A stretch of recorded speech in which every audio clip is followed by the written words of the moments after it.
Payroll is full of moral dilemmas. So in this session, we're heading all the way to the UK, where our good friend Eira is going to give us some hints about ethics in payroll. Hi there, I'm Eira and I've been working in payroll for just a tad over 35 years now in a variety of roles, including recently setting up my own payroll search company alongside my consultancy business. I joined the board of the Chartered Institute of Payroll Professionals, the CIPP, back in 2008, and I was also privileged to be the chair of the board. In that time, I was fortunate to travel a lot, meeting payroll professionals from all over the world. Thank you so much for joining me today. I'm delighted to be able to speak to you across the other side of the world. And I hope you'll take away some valuable information and understanding how critical good ethics are in our profession and what you can do to ensure both compliance and control. So, why are we looking at ethics in payroll in particular?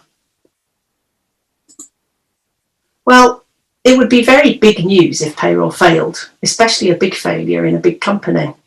We want to ensure that we take every step not to fail and are proven to have a high level of integrity. Payroll ethics are seen as our process or our controls, the whole structure and everything that surrounds our intention to pay employees accurately and on time, and that we're legislatively compliant and follow all our own company rules and guidelines. So what's our challenge for today? There is no place within your company that needs to respect employee confidentiality and observe a strict code of ethics more so than the payroll department. We are the holders of all employee data, as well as being privy to their work history, their family status, their pay rate, their work performance, and a bevy of other data. Our job within payroll requires that we operate with the utmost integrity and that our department is beyond reproach. So what do we really mean by ethics? I don't think many payroll professionals around the world that I've met, and I've been very fortunate to meet quite a few, that don't have an innate willingness to create an accurate and on-time payroll, whatever happens, and to do it with a massive sense of pride. Take 2020, for example. I'm sure you know the world over, payroll professionals have had real issues this year with the ever-changing legislation to get over the rules of this dreadful pandemic that we're currently going through. In the UK in particular, we've had a complex, multiple change furlough scheme that, we thought was coming to an end, and then it got extended, and it's now extended to the middle of next year. And throughout that whole process, payroll professionals working from home did everything they possibly could to make sure payroll worked every single time.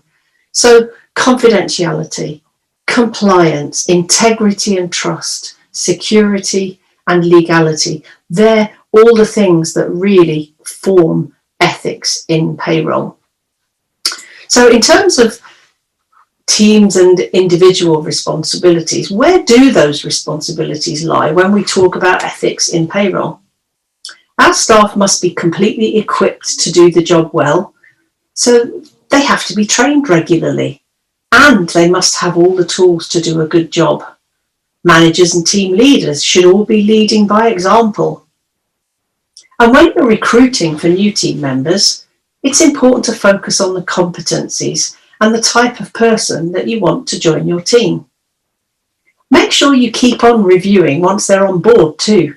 It's critical that as a manager, you continuously monitor performance, giving regular feedback, undertaking reviews and appraisals, and having one-to-one meetings. That will ensure your team are all focused on achieving their potential as well as the targets of the top department. Ultimately, it's the manager's responsibility to ensure that good payroll ethics are followed every day. So what can we put into place to ensure we have adequate controls and therefore good ethics in payroll? If we look at the UK as an example, and I'm sure it's the same the world over, in a lot of government departments, we have to split payroll teams so that the same person doesn't do the whole end-to-end process, i.e. they don't set up all the new employees and add all their pay and deductions and then pay them and sort out the money into their account. In small departments, that's generally unavoidable. So you will need to have other controls in place. In the CIPP, we teach about auditing total numbers of employees on the payroll, with a number of starters and leavers, ensuring that you can account for all employees for every single pay period. So what happens if you outsource some of your payroll, or you work for an outsourcing organisation? Are the ethics different in that environment? I'll let you think about that one for a moment. No, of course they're not. Although the ultimate responsibility still lies with the company. The supplier has to have a certain level of responsibility and to adhere to, and it's up to the company that they're happy that all the controls are in place that they would have run if the payroll was run internally. Most organisations who outsource their payroll to a bureau or to a fully managed service would have some SLAs. And it's really important to understand your SLAs with your service provider to make sure that the payroll is running as you would expect it to run. So what can happen when things go wrong? As I said earlier on, it can be big news when a payroll fails, especially in a large organisation. And it's in the nature of what we do to get little credit when things go right. But everyone will know about it if we make a serious mistake. I've seen a lot of things go wrong, and although I could spend some time focusing on some of the things that go wrong, I'm sure that they happen all across the world. I don't know, things like somebody committing fraud, adding people to the payroll, people changing their bank account to match their own account. All of these things are done regularly the world over. We have cases in the UK publicised fairly frequently where fraud is committed. And that's why it's really, really important to make sure that we have our strict controls in place. So, with several issues that happen when things do go wrong with payroll, like consistency, like making sure everybody processes starters and leavers in the same way, and people make sure that the pay is calculated accurately, that the year end and that all the legislative components are paid accurately. It's useful to have a checklist in place to run all your payroll processes. A good checklist will ensure you correct as many mistakes as possible and reduce the risk of things going wrong. So what sort of things can you have on a checklist, and what else can you do to reduce the risk? Well, certainly good policies and procedures should be in place for all aspects of payroll, and they should include the company rules.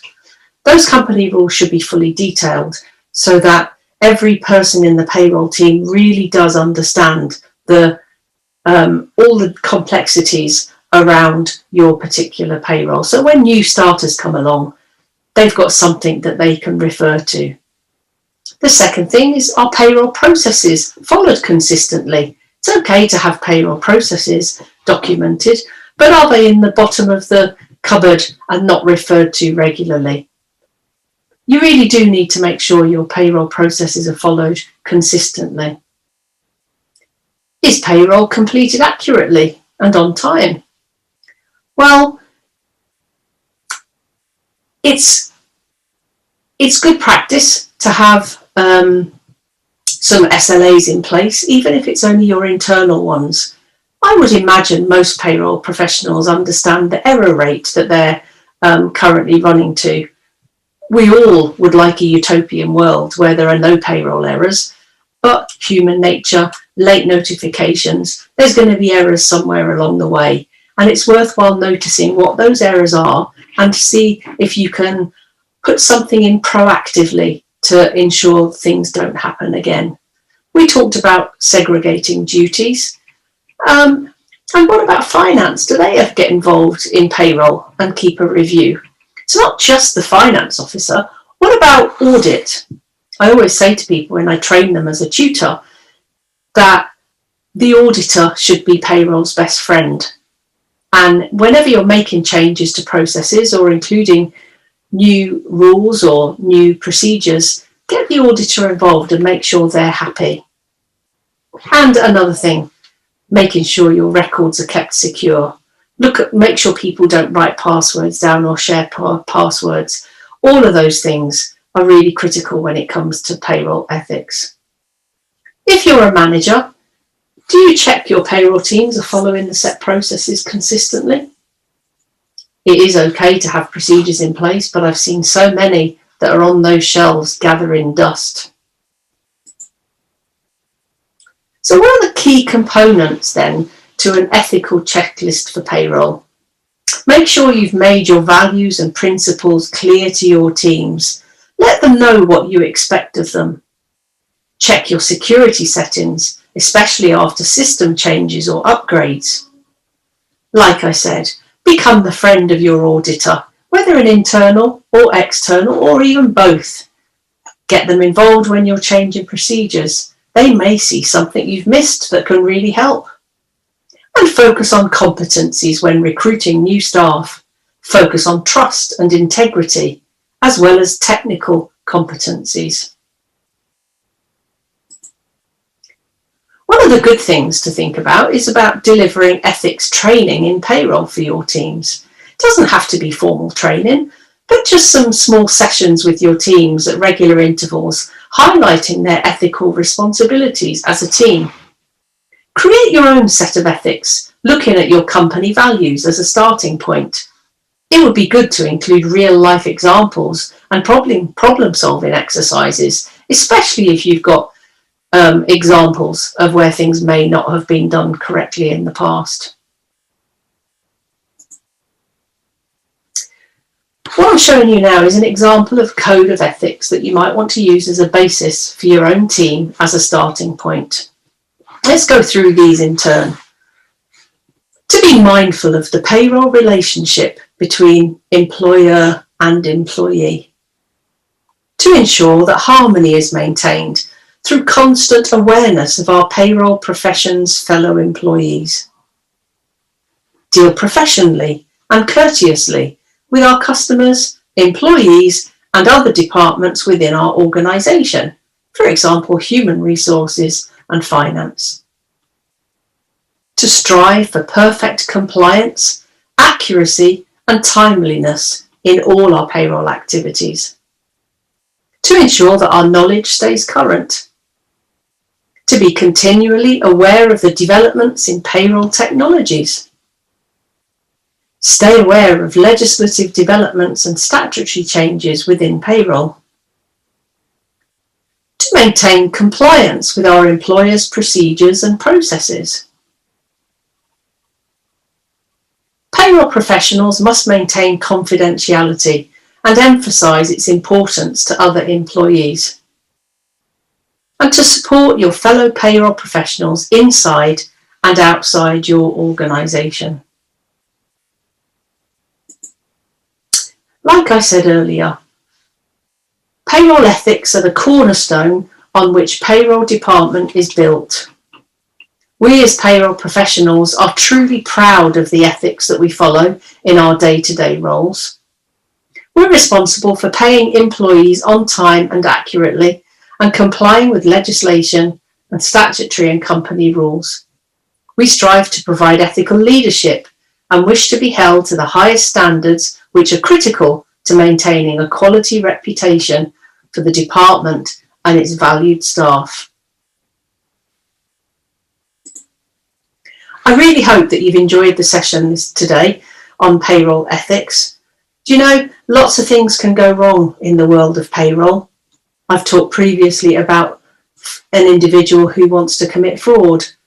We make mistakes. Things go wrong. Things are notified to us late. Incorrect information is given to us. All of those things can cause errors and things to go wrong within the payroll department. But ultimately, as a payroll manager, it's our responsibility to do everything we can to ensure confidentiality, security, and control. And in that way, our payroll ethics will be exceptional. Thank you. So, if you are interested in keeping in touch, you'll find me on LinkedIn, or you can send me an email at eira@eiraconnect.co.uk. Thank you very much.